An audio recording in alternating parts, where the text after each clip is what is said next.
Qualifier number 5 continues. The losers bracket, to be specific.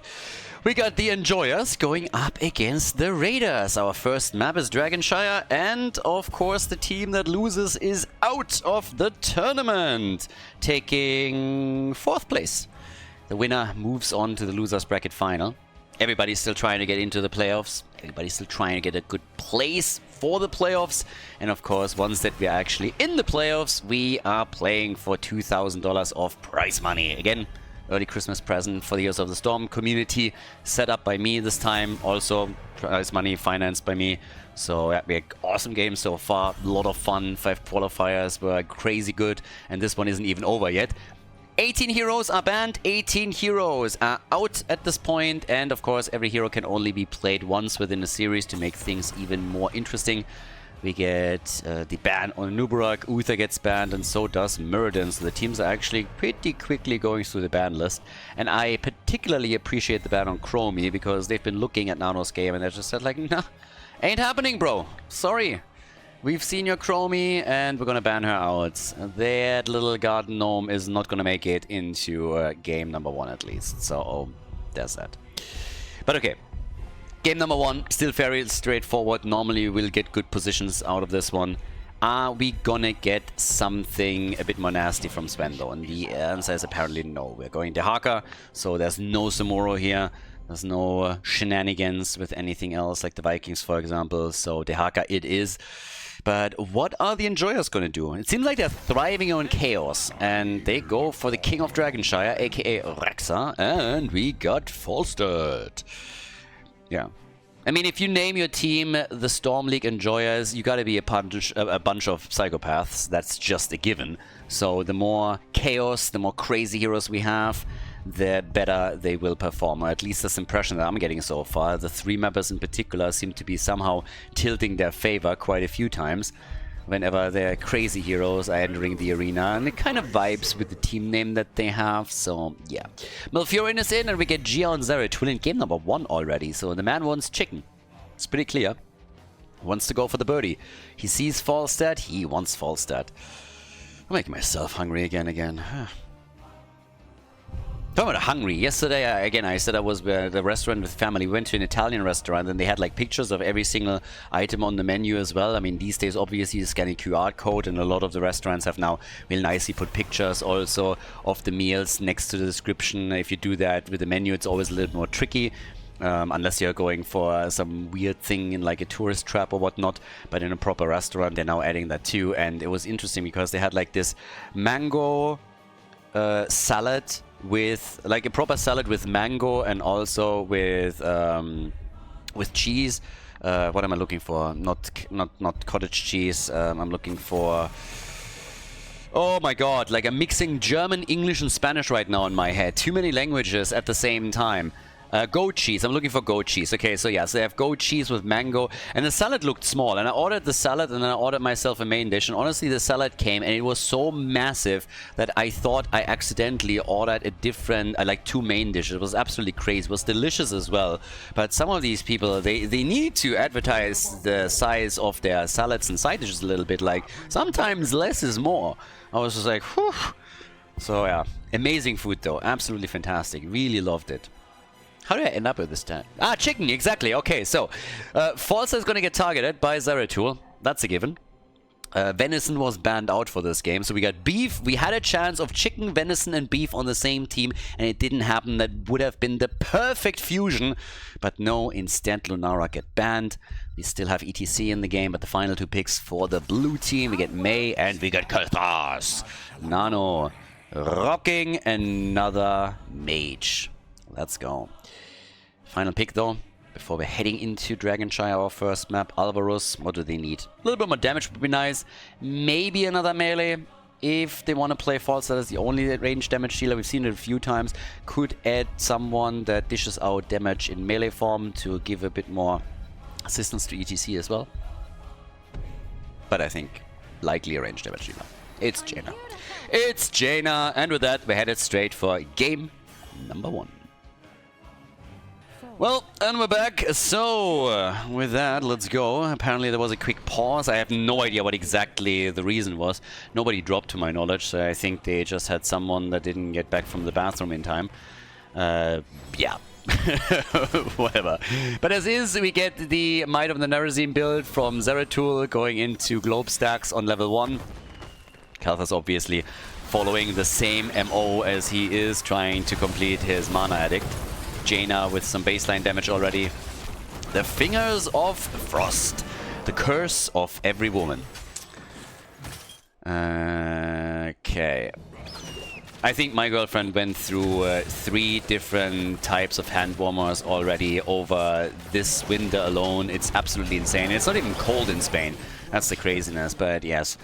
Like, every single man knows exactly that. I mean, yeah, Fingers of Frost, they all have them. I don't even know why that is a talent choice. That is just assumed.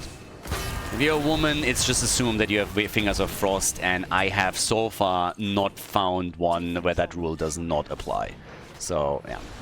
Women just do this, and also it's always the same thing. If you're like in bed with any woman and just trying to go to sleep, they always want to warm up their hands before they go to sleep. So they they just don't leave the hands in one position. It's totally fine if they put the hand on one spot and then it's like, oh, it's cold, but it warms up, so it's fine. But they go for the, I'm going to touch 10 different spots within like 2 seconds, and you're just like sitting there like, why is it so cold all of a sudden? It's, yeah. It's one of the... Men have to step it up. We have to teach them how to do that properly, because in the long run, it's going to make things better for us. We will have warmer nights. We won't be frost-shocked all that much anymore. But yeah, suffice it to say, Jaina's talent names are absolutely unnecessary. Fingers of Frost, we know. We know.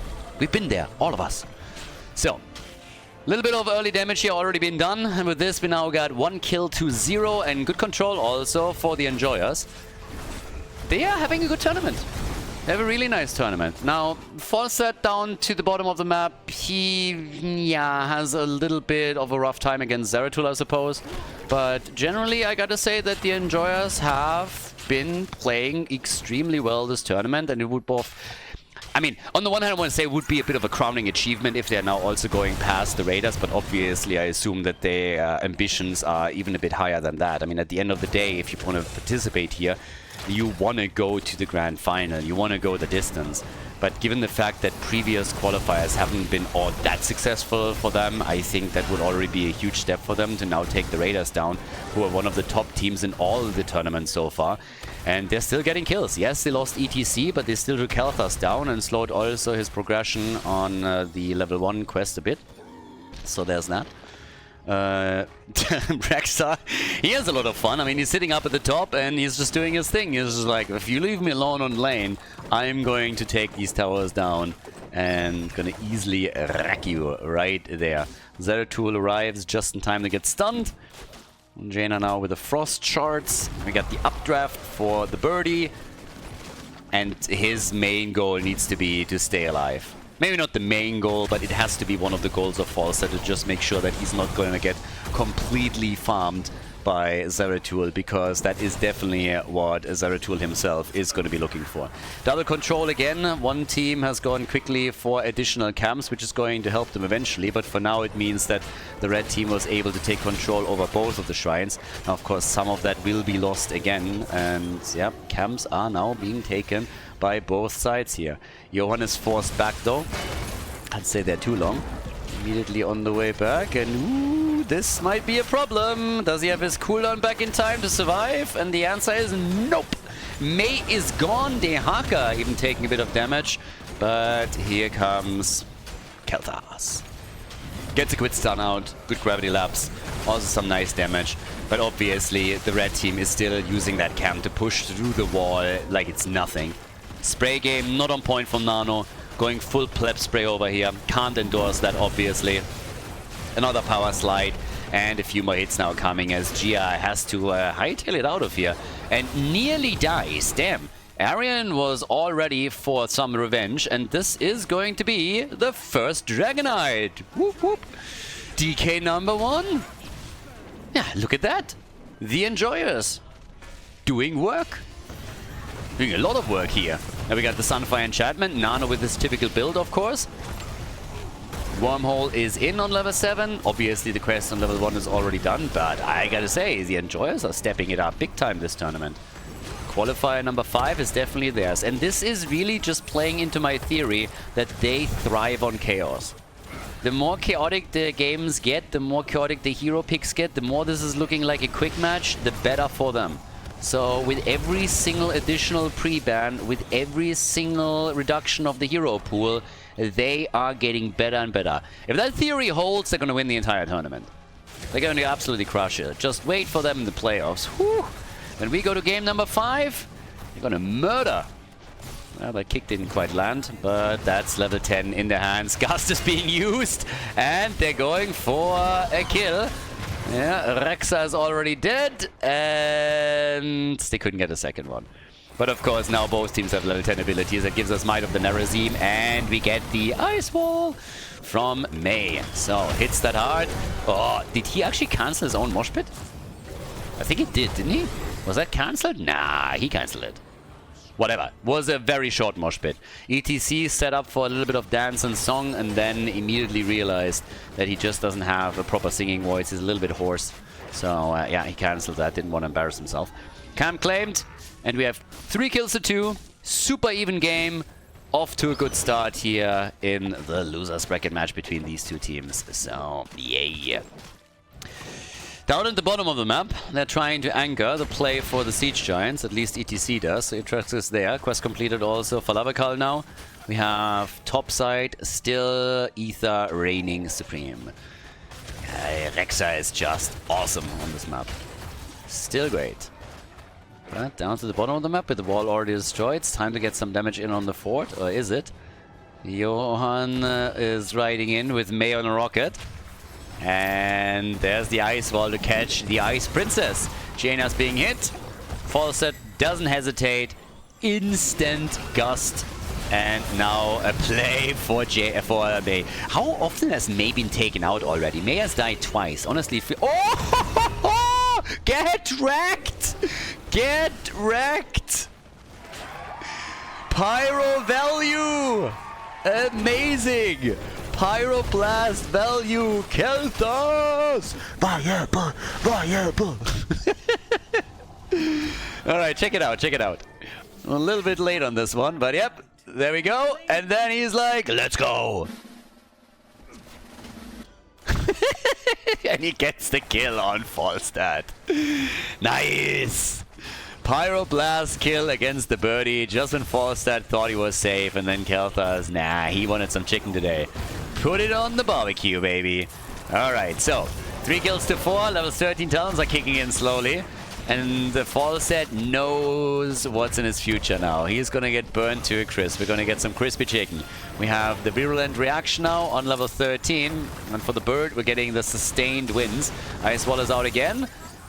And there's the Arca. Trying for a quick lick, but getting slapped around super quickly by Stukov. They're all fighting for this now, with the exception of Rexa, who's still at the top, and is again taking full advantage of the situation, taking the gate down, going for the next tower. Should walk back here, but is getting a little bit greedy, and also used Misha's stun. That could be a problem, because Zeratul is starting to take him on, and now that Sven is coming in, this is going to be a dead side laner. Again, his fault. Got a bit too greedy there, stayed too long, used Misha's cooldown too. Didn't even have a stun to defend himself anymore, so yeah. May goes down again, and none was thinking about it. I was just looking at the hit points of ETC and debating whether or not it would be a wise choice to go straight in for Pyro. But yeah, hasn't really happened there. Okay, so now they're still dead even. I mean, look at this for just a moment. 4 kills to 5, level 14 to 14. They're looking great. By the way, Atrax on ETC, this is one of the shittiest mounts that exists in the entire game. I have no idea why people are using this mount. This like ducky thingy is just so unbelievably trash. Come on, dude. If he just had an epic and rare mount, a unique mount one would say. Unique, epic and rare, but apparently he doesn't have anything like that. So he has to use the shitty mount. Dashes out. Ice Wall, catching Stukov. It's a 4 versus 4, and Arian has been handing out Gust this game like they're candy. So, yeah. Time and time again, Gust after Gust after Gust after Gust being used, always for disengage. And honestly, I like it. I mean, he is playing a game that's going to be tough for him to survive anyways, and they're just trying to rotate around the opponent. They're slowly and steadily whittling away the hit points at the bottom fort. They're doing work. Takes them some time, but they're not taking any risks. So, they're doing their thing. Yeah, over here though. Oi, oi, oi. That could have been a problem. ETC got low there. Very, very low. And just looking at the damage numbers for a second. Yeah, Falstad now at the top, getting farmed by Zeratul. 28,000 damage by Zeratul, by the way, against the 21,000 that Falstad has, who's top damage on his side. In his team. More damage against Mei, died 3 times thus far. Has been targeted a lot, honestly. And now we have level 16 talents on both sides, and Jaina gets burned. Ice Wall denying the Pyroblast. Oh, that's just wrong. That's just wrong. On so many levels. Mei, how could you? Betrayed by an Overwatch hero. Yeah, that's why. Nano is like, I got this! And then Ice Wall comes out and just ruins the play. That's a sad moment. Rexa gets murdered, okay. So he gets killed. Zeratul able to take him down. Damage over time, baby. And here's a Dragonite. Yep. So I thought, but she gets delayed again. Eventually, though, the DK comes into play. So yes, now the blue team has one too. And they come in and they're starting to take this one. Good stuff. Bit of a kick in the butt for Falstad. Might have needed it here. Jaina's also about to complete her baseline quest. Here we have it. We have the Numbing Blast. And at the top, the fort is already about to get destroyed. The Dragonite still poking in the middle of the map. So yes, they've taken down 2 forts with this particular push. Structurally, the blue team has now pulled ahead. By quite a bit. By quite a bit, actually. So yeah, good for them. Baited in. Jaina, I mean, she should be fine. She gets assistance already from the top. Icewall is also ready. But when she got baited in, this D.Va was for a moment really thinking that she might not be able to pull anything off here. Interrupt on the mosh pit. Jaina ice blocked the ice wall. Why is that a thing? Why is that even possible? And here comes the pyro! And it's not a kill. No value. None. He got one earlier. That's more than enough. You only get 1 good pyro per game, apparently. 33 stacks for Khaldor. Done with the quest, obviously. Has been for a while. Still able to stack it up as much as possible. Good for the mana pool. Good for the shield. Falstad is still trying, of course, also now to give them the side lane experience as best as he can. I mean, each team has a global, but what their goal is essentially is now to catch up in XP. Get some camps on the way. They already have the catapult advantage over the Enjoyers. So yeah, map control is currently in their hands. So, yeah. But either way, we have... It's in 1 level lead. So once that you have level 20... Yeah. Ults are being thrown out all day, every day today. Everybody is turning pirate. Arrgh, press the button. So, Mei with one ice wall after another. Just dancing at the front. But the problem is that Zeratul and Dehaka have both started pushing the lanes a bit more. Falstad is coming in. Already, we have ults being used here. Twilight Dream, but Malfurion still fell. Now they're going for Nano, and he's dead too. That's a double kill against the blue team that all of a sudden shuts them down hard. Alvarez survives through the living bomb, saved by Stukov. Up at the top, at least the camp is doing some damage, but Rexa is now here to not only soak up the experience, but also prevent the entire wall from falling. And with another camp about to be taken down at the bottom of the map, the Enjoyers are making moves to get back into the game. Yes, they might be behind by roughly a level, but this is a chance to push now with a double camp, maybe even get a Dragonite, and get something done here. Yeah, ice block, alright. Alvarez is fine, gets the heal, and they couldn't get the kill here. Another ice wall is being hit. Level 20 is ready. That gives us also the Shadow Strike. And we have Flamethrower. Big upgrade, obviously, for Khaldor. Can stay a lot safer now. They want that fort, and they finally get it. They also want Dragonite, but I'm not so sure if they can get that yet. They can get some kills, though. And they do. That is Mei destroyed. Dehaka barely surviving. And in the middle, Singularity Spike was missing. Dehaka is saying hello. And there's the feign death. And Gia has to get out of here. Gia and Dehaka are both all of a sudden in trouble. And off comes the grab. That's the Dragonite. That's number 2. And they're going to get level 20. So yep, things are looking good here. Khaldor gets punted. The NFL tryouts for Rex are apparently a bit of a success. He's definitely going to be part of the punting team as things continue. Falset gets his revenge against Zeratul as the Dragonite pushes still in the middle of the map, waiting for his buddies. It's all about the damage. Get some structural damage in. Hope to take either 4 down or maybe even a keep. Falset, good gust. Nice gust, but against Dehaka, and he still had a couple of cooldowns available and was able to get out. So good for Sven, escaping here. Good move, putting him under pressure. Ice blocking the damage from Alvaros.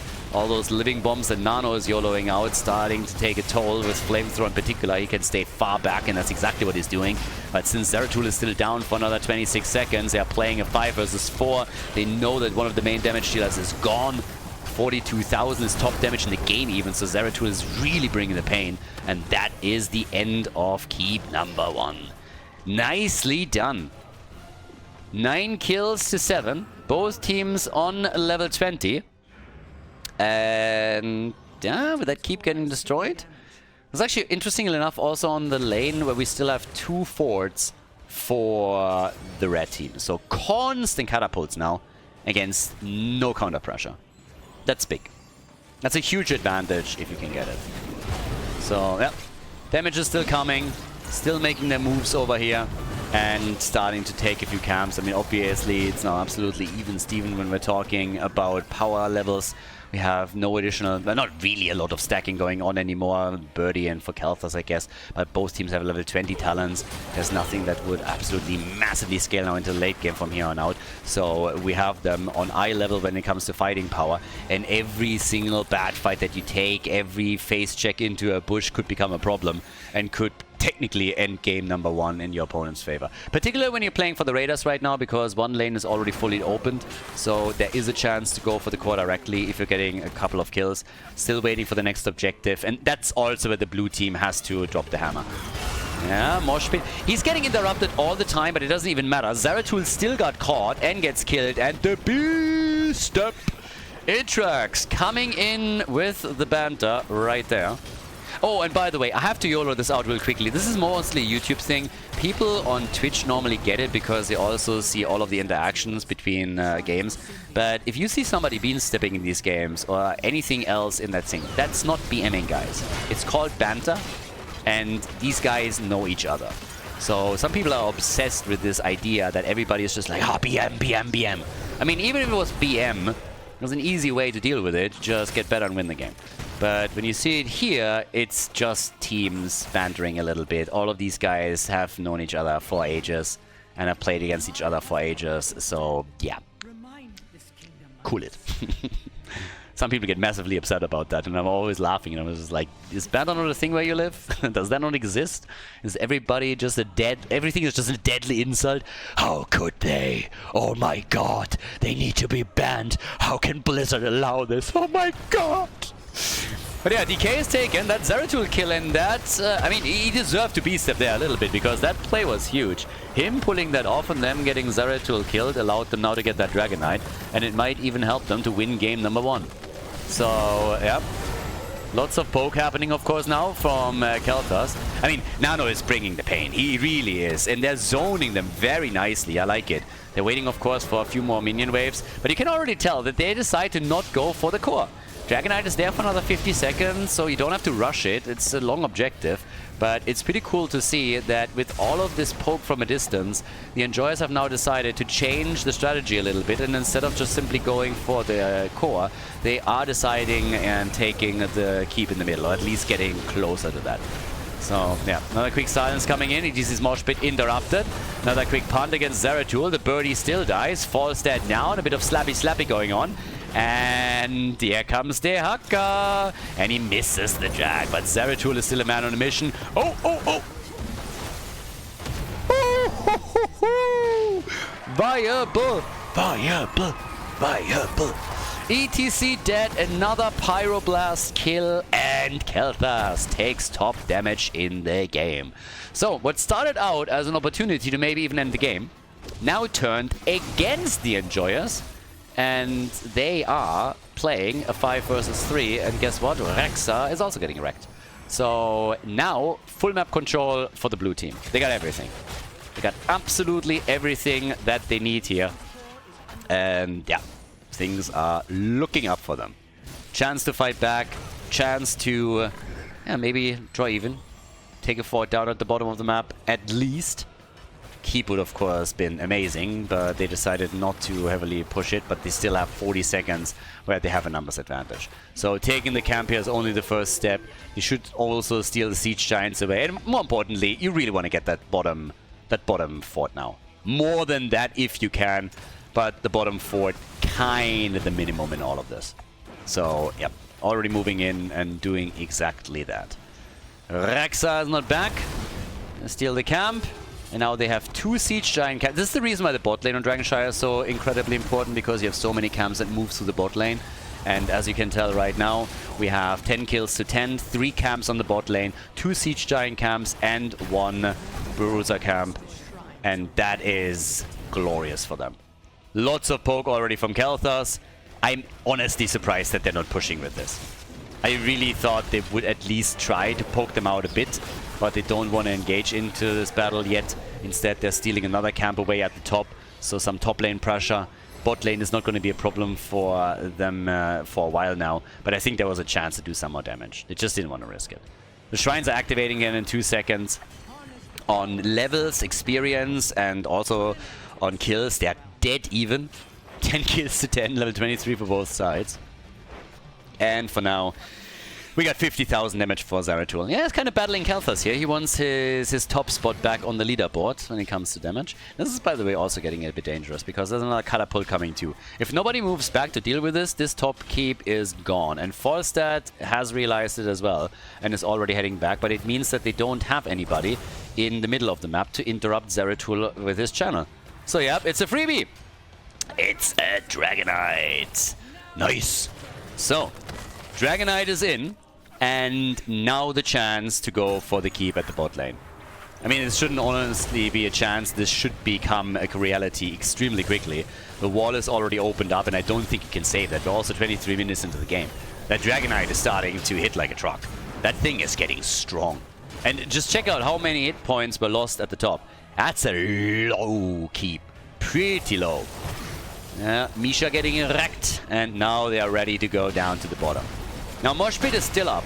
Gotta be careful of the Mosh Pit a little bit, gotta be careful of ETC in his positioning, keep an eye on the birdie, don't run into a gust, but as long as they have him right in front of them, they're totally fine here. Yeah, the hits keep coming. The keep is kind of the minimum that you want to get. If they don't get that keep, oof. I mean, the defense is good so far. But I really think that keep is something that they should at least aim for here. Why get the objective at all if you're not even able to take a structure down or you can get close? A lot of cooldowns get baited out, and they're not going to get it, are they? They're not. They're not going to get anything down here. Ice Wall was used with little success. ETC still keeps them at bay and at a distance. And yeah, oh, there's the drag. Maybe now. Root drag and goodbye. ETC. Even the mighty gust, the wind tunnel from the side couldn't help them out here. And that's, of course, now the opportunity. A 5 versus 4. You can poke. You got all the tools in the world. And you can go for additional kills. Misha is gone. Khaldor and Zeratul still both at roughly 68,000 damage. Looking fantastic over here. And that keep is definitely going to get destroyed. And then the question is just simply, what else do they want to do? Do they want to try and siege up on the core a little bit with that catapult? Do they try and go for the top keep? Is it just camps on the map that they're interested in? And it seems like it's going to be the latter. Are you waiting for another objective, though? That's the next question. Are you really willing to wait for the next Dragonite, or trying to get something done before it gets to that point? That's the next question to be answered here.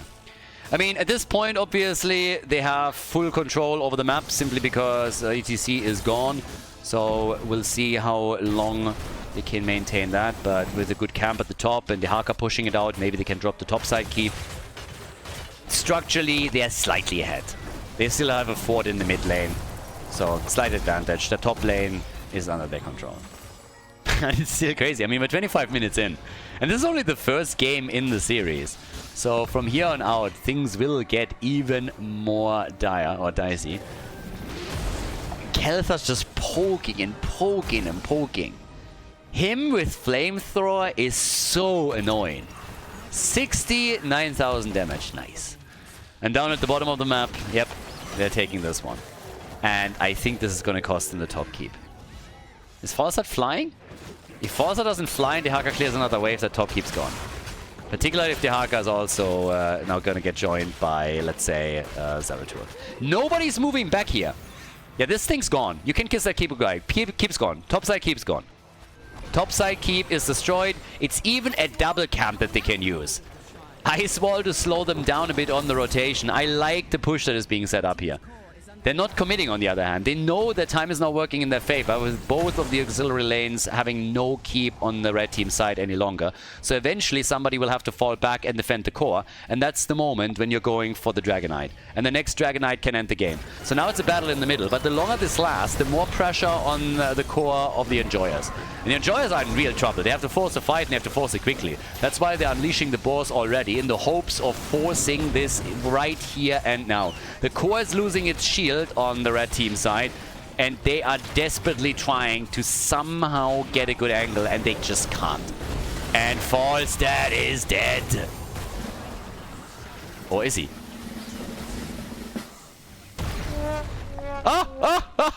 No! He actually died! He actually died. I thought he would survive this. Shield apparently expired. He's gone. Dragonite has been taken.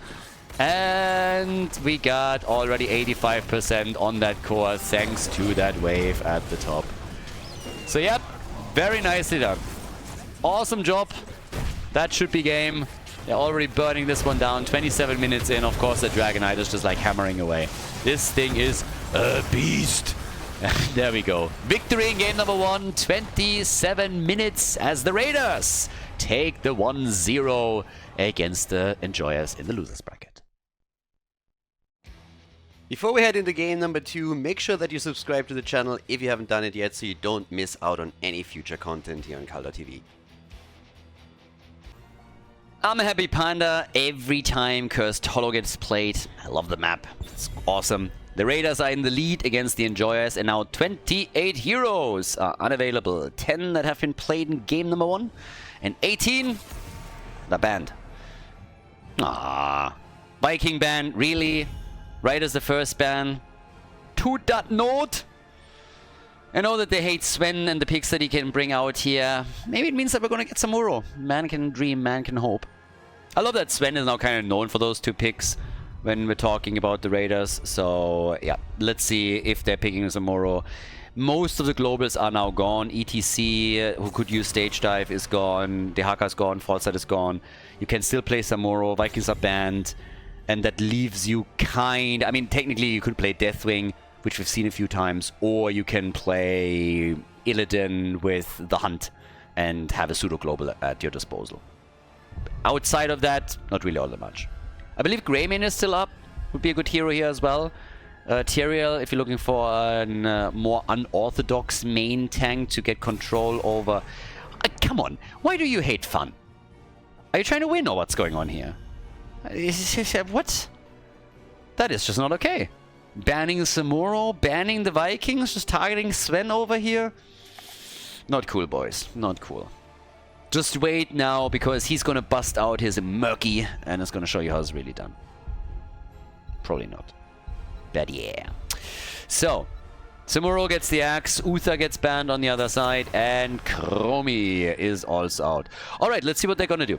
The Enjoyers have definitely done their homework, as you can tell. They're just banning everything out that can be an immediate threat to them that they've already seen. We have Muradin now, picked by Atrax, and the double pick on the side of the Raiders. So do they have another ace up their sleeves? I would expect that at least initially we're going to go into a more normal draft and nothing too bonkers. But since it is Cursed Hollow, there could be some adjustments made. So yeah, options are there. Quite a few of them at that. So, actually hesitating also pretty... To run the variant. Okay, we're going sniper comp. Okay, fair enough. So burst damage is definitely needed. Tyrande and Varian, that gives you interrupts on tribute channels, that gives you scouting for the boss, it gives you a follow-up on Varian's taunt. And Rhaegar plus Greymane, the Wolf Pack, gets drafted for the Enjoyers against them. Good clear on camps, good clear on the boss. So, yes, color me intrigued. I want to see what they're going to do with this now. I want to particularly see what the Raiders are doing. They would have loved to play Greymane with this, obviously. If you go Taunt, Hunter's Mark, Tyrande Stun, and then Greymane drops a bullet, whew, that does a lot of damage. And we're getting Urel on the other side. Banned out now. Don't want to go up against Muradin and Urel with this. I'm wondering if anybody is going to think Medivh here too. I mean, Medivh is always nice when you go up against the sniper composition because the shield is awesome and you can also give the target a portal to help him escape. It's more so something that I could have seen from... as a ban from the Raiders though. As a pick, definitely the Enjoyers. Kerrigan gets banned. Again, you are trying to unleash a CC train, obviously. You're not going to stop with Varian and Tyrande. You're looking for a bit more than that. But, yeah, haven't gotten anything there yet. Sven, I mean, they are really running down the clock here. They're taking their time on the picks. Sonya with potential leap and Bambi. Okay, so Bambi is in for a bit of extra slow. And Sonya could theoretically pick leap here. Don't have to, obviously. But maybe we're going to see something. Maybe Sonya is going to go full leap on us with this. Variant Taunt, Tyrande, leap behind it.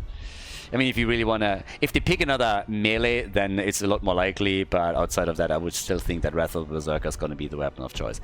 For the red team, for their opponents, we get Leo and there's Medivh. So as already explained, Medivh just works against this, right? He just does. You have the shield, and you can then always try and come in with the portal to save the target. A bit of good portal control would of course be nice for the Raiders as well, and they already have some slows, stuns that they can drop on it. But that leaves us with Gia as the final pick, and with that the immediate question is how do they react now to Alvaros locking Medivh in on the final pick. They're going to try and target him too and try and prevent it from stacking. We get Cassia, so double damage. Very traditional combo that they run here. And well, with that, we're heading into Cursed Hollow. It's match point for the Raiders. Let's see if they can pull it off. Prepare yourself for battle. Raiders against Enjoyers. Match point for the blue team. We got Sven on Sonya, Nano on Lunara, Huntdog plays Tyrande. We got Gia on Cassia and Johan on Varian.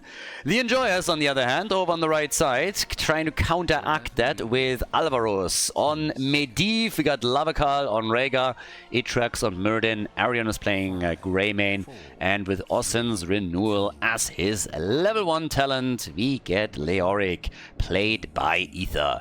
An owl to welcome everybody into the game. Didn't connect with anyone, and well, it's basically a bird game. One team has an owl, and they have, I guess it's a raven, right? Yeah, it's a raven. Okay, so. Portal, portal, portal, portal, stun, stun, stun, stun, stun.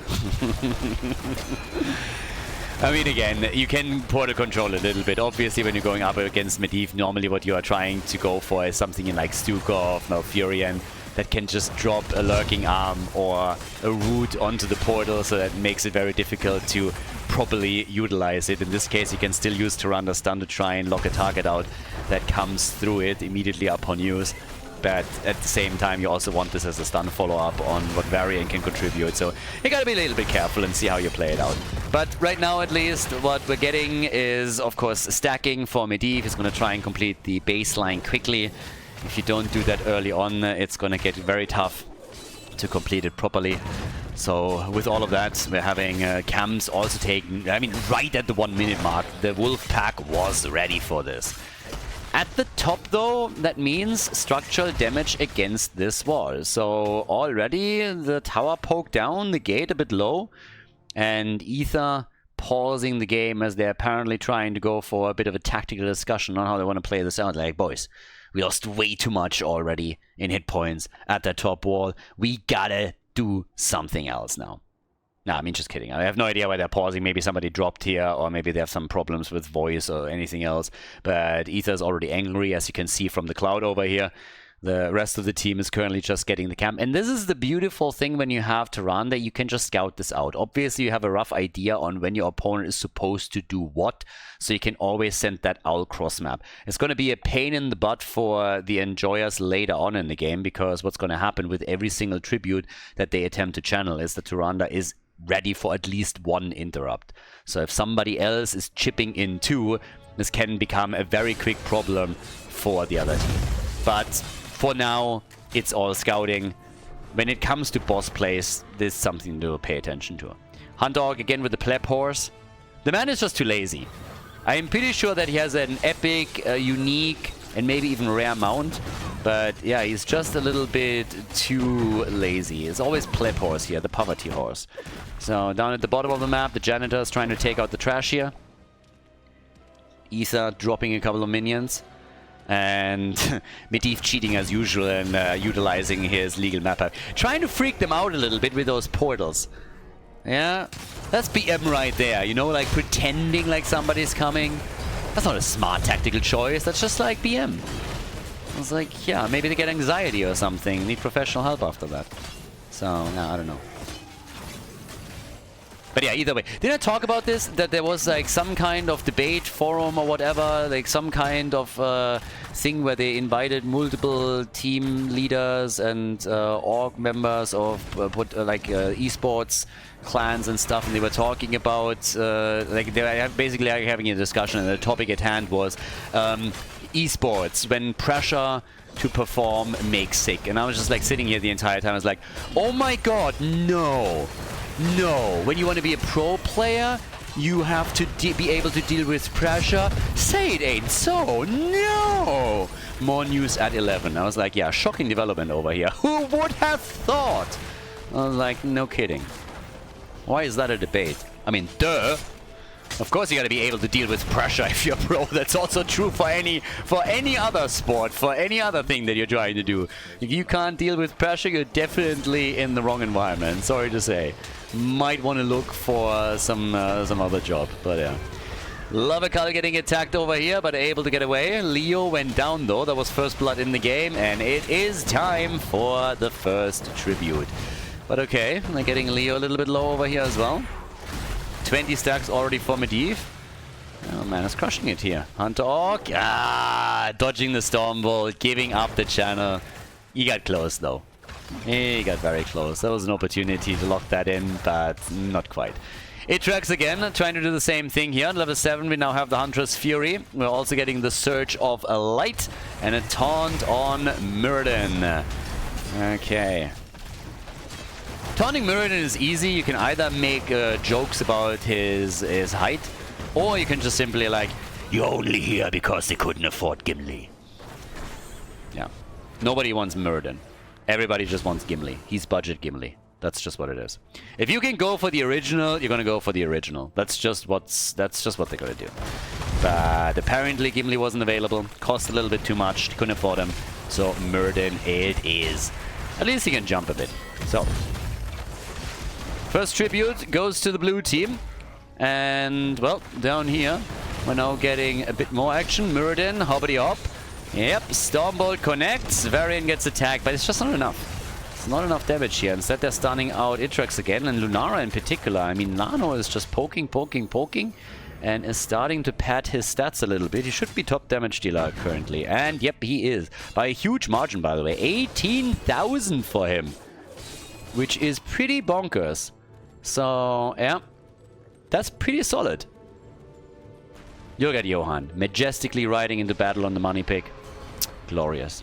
Absolutely glorious. But yeah. I'm actually surprised that they're going for that tribute this hard, considering the position. Tyrande should be ready with another interrupt, gets it in time. Now they have to get Sonya in, should connect the spear. Muradin is about to get murdered, and yep, since they're coming in from behind to cut the path of retreat, if they can get him, and they can get Medivh! but he's done with the quest.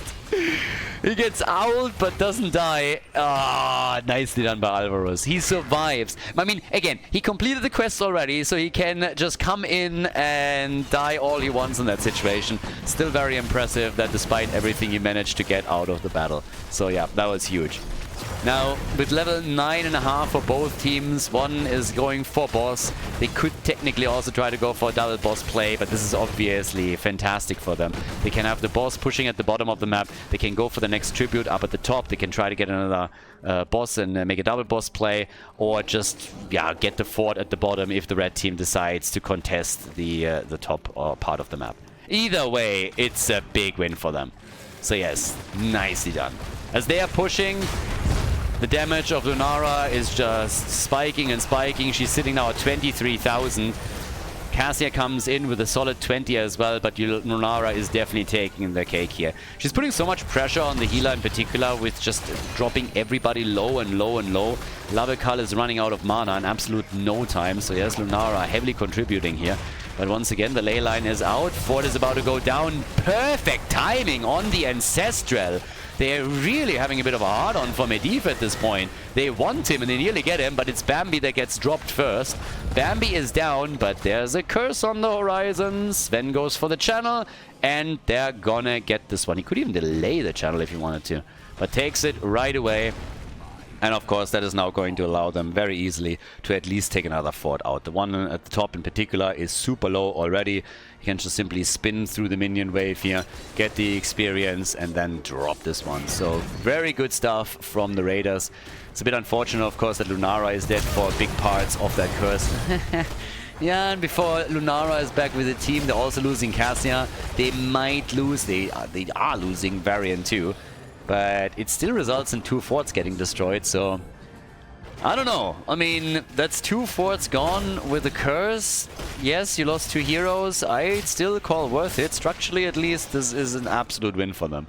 And even the wall gets softened up at the top. 3 kills to 3, level 12 on both sides. But I don't think they're going to be too sad about how this turned out, because this is, generally speaking, still a win for them.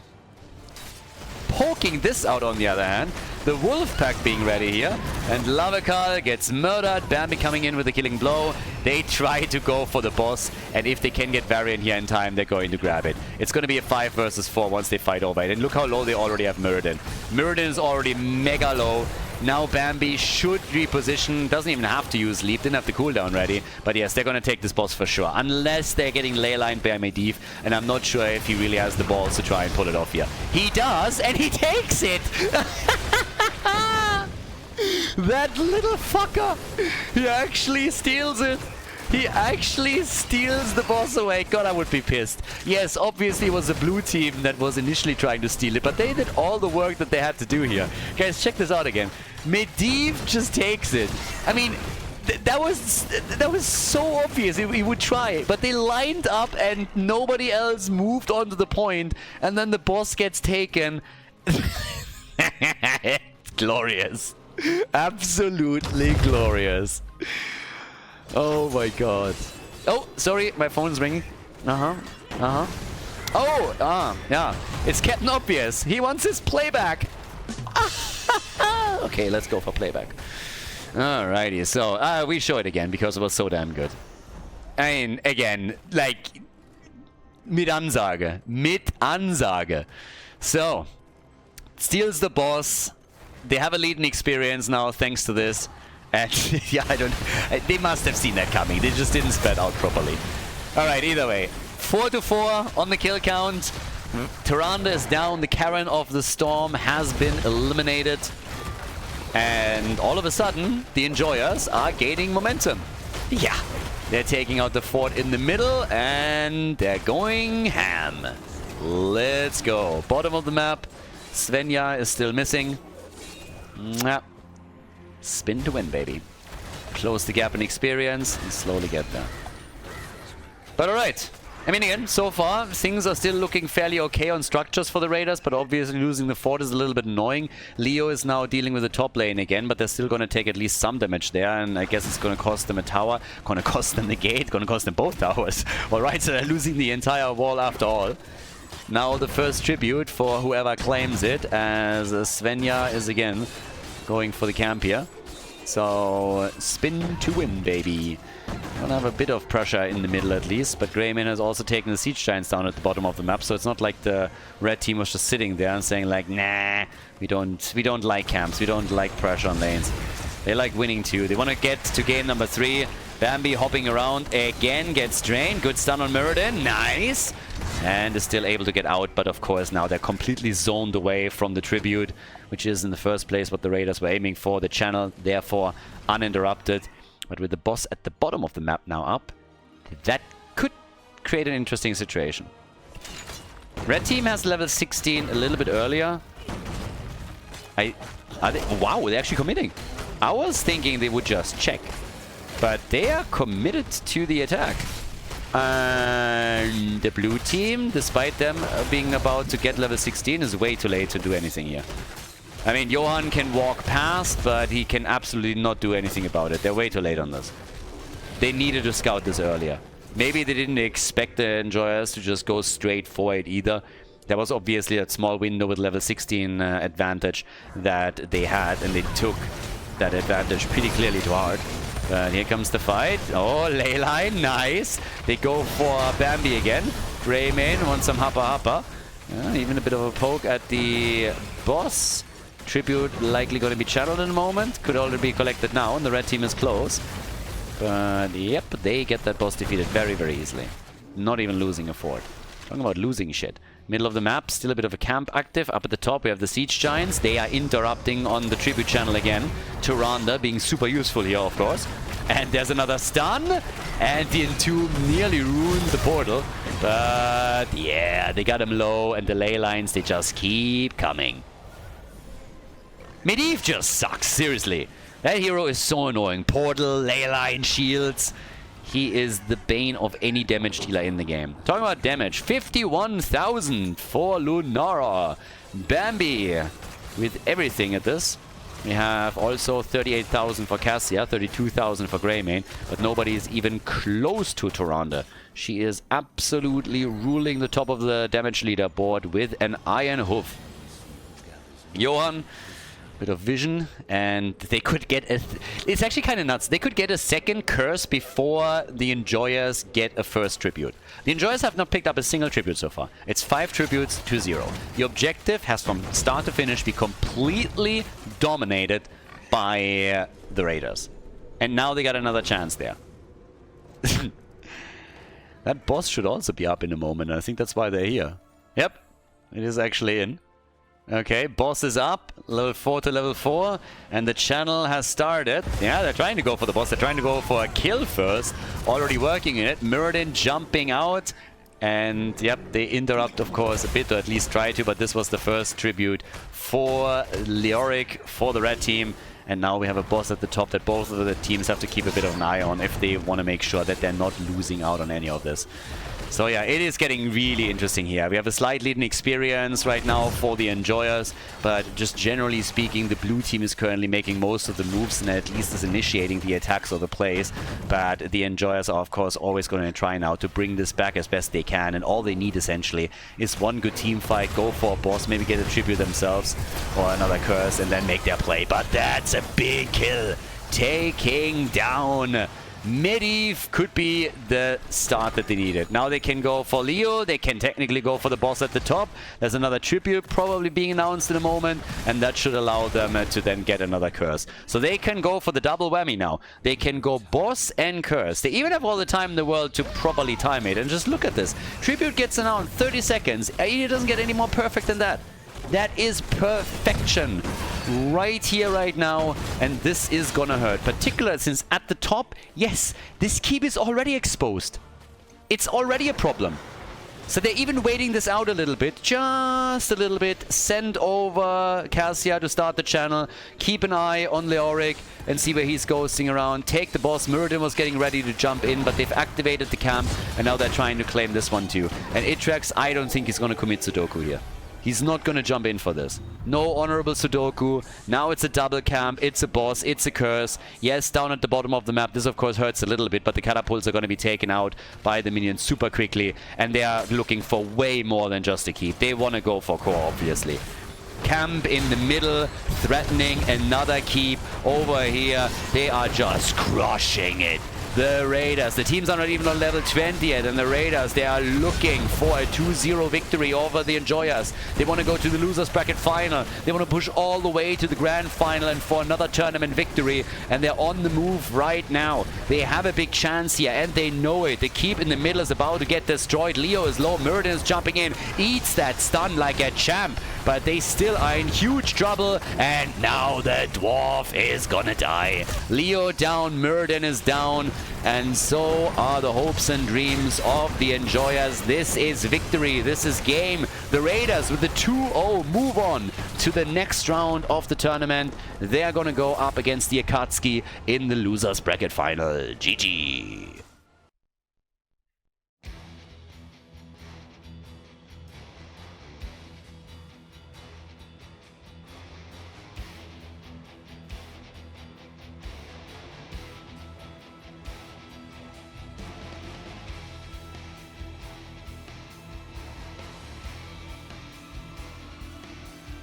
Thank you everybody for watching the video today. I hope that you enjoyed the show and the commentary.